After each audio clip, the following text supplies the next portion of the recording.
Од студиото во Вашингтон, добро вечер. Го гледате Newsflash, ТВ журналот на гласот на Америка на македонски. Вечерва со вас ќе биде Ведран Андоновски. Во САД и натаму трае контроверзата во врска со наводите дека ЦИА не го информирала Конгресот за тајни програми од времето на владата на поранешниот председател Џорџ Буш. Еве ги деталите.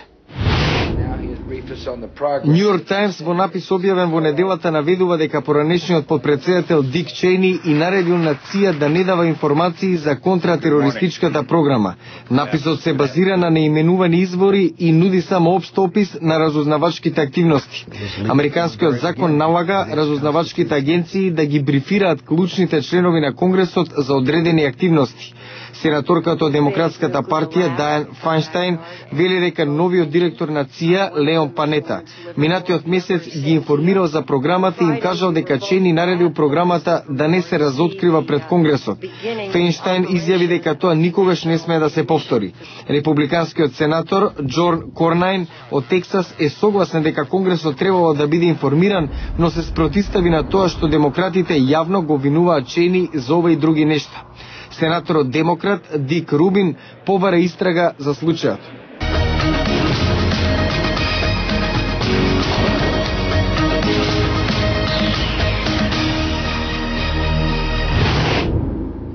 Започна сенатскиот распит за потврдување на Сонја Сотомајор на местото судика во 9-члениот Врховен суд на САД.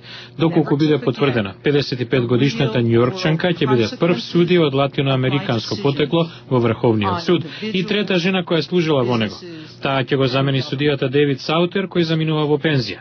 Демократите очекуваат нејзиното потврдување да биде без проблеми, додека републиканците ветуваат тешки, но честни прашања на распитот во Сенатската комисија за правосудство.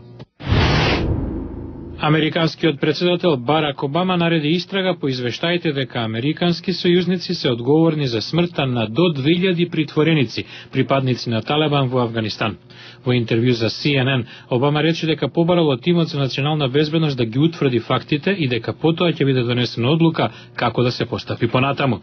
Нью Йорк Таймс во петокот објави дека FBI, Стейт департментот и Црвениот крст барале истрага за убиствата, но владата на поранешниот председател Џорџ Буш не реагирала затоа што воениот владетел, генералот Абдул Рахи Достум, во тоа време бил на платен список на ЦИА. Достум и неговите борци се товарат за убиство на до 2000 припадници на Талебан, кои се предале по инвазијата на Авганистан во 2001. Властите веруваат дека тие се задушиле додека биле транспортирани во преполни контейнери од покрајината Кундуз во затворот Шеберген. Нивните тела се наоѓаат во масовна гробница пронајдена во Дашт ел Лейли во 2002. Достум е сојузник на афганистанскиот председател Хамид Карзај. Американската вселенска агенција НАСА во понеделник навечер по македонско време планира да го лансира Ендевор по 4 одложувања, последното поради неповолни временски услови. Минатиот месец 2 обида беа откажани поради протекување на водород од резервоарите за гориво. 7-члениот екипаж на Ендевор за 16-дневната мисија планира да инсталира јапонски сегмент на меѓународната вселенска станица. Најнови вести од Холивуд. Рајан Сикрес ќе биде најскапо платен водител на забавно шоу од вистинскиот живот. Тој наводно за 3-годишно продолжување на договорот со американски идол ќе добие многу повеќе од 5 милиони по сезона колку што сега е платен. Комедијата на Саша Барон Коен, во која тој толкува главната улога, хомосексуалецот и моден репортер од Австрија, Бруно, викендов дебитираше во киносалите во САД и заврши на прво место со 30 милиони долари. На втора е најновото предложение од студеното доба, што заработи над 28 милиони долари. Во продолжение на Newsflash, Белата куќа за време на минатонеделната посета на председателот Барак Обама на Гана искористи дел од новите медиуми за да допре до што е можно поголем број на африканци, но и да чуе од нив што мислат.